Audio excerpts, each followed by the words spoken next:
Hi மக்களே, அம்மாஸ் இன்ஃபோலேருந்து சுலோச்சனாம்மா பேசுகிறேன்.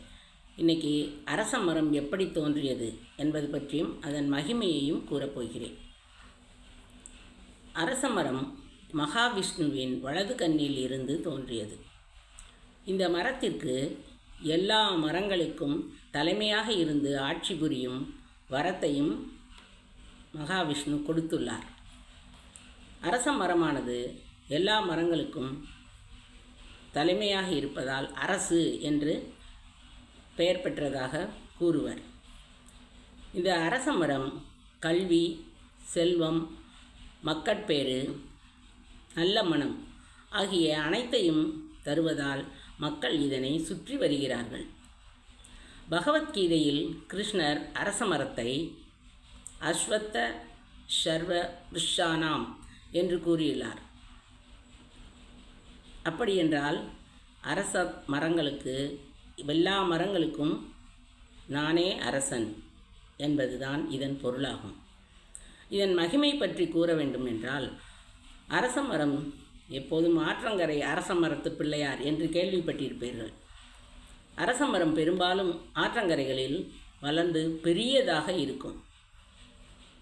பறந்து விரிந்து பெரிய மரமாக இருக்கும். இதன் இலையானது நுனியில் ஊசி வரும் கூர்மையானதாக இதய வடிவில் இருக்கும். இந்த அரச மரத்தின் காற்றானது காலையில் நம் மீது பட்டால் மிகவும் நல்லது. பெண்களுக்கும் ஆண்களுக்கும் அரச மரத்து காற்றினால் மிகவும் பலன் கிடைக்கும். அரச மரத்தை காலையில் குளிர்ந்த நீரில் குளித்துவிட்டு 9 முறை அல்லது 11 முறை, 21 முறை இப்படி ஒற்றைப்படையில் சுற்றி வந்தால் அதிலிருந்து கிடைக்கும் பலன் மிகவும் பெருமையாக இருக்கும், பெரியதாக இருக்கும். அரச மரத்தின் அடியில் பிள்ளையாரை வைத்து வணங்குவது மிகவும் சிறப்புடையதாகும்.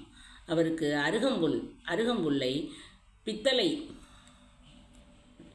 செம்பில் போட்டு வைத்து அந்த அருகம்புல்லை எடுத்து பிள்ளையாருக்கு வைத்துவிட்டு பின் அந்த நீரை பருகினால் அதிலிருந்து கிடைக்கும் பலன் மிகவும் அரியதாக இருக்கும்.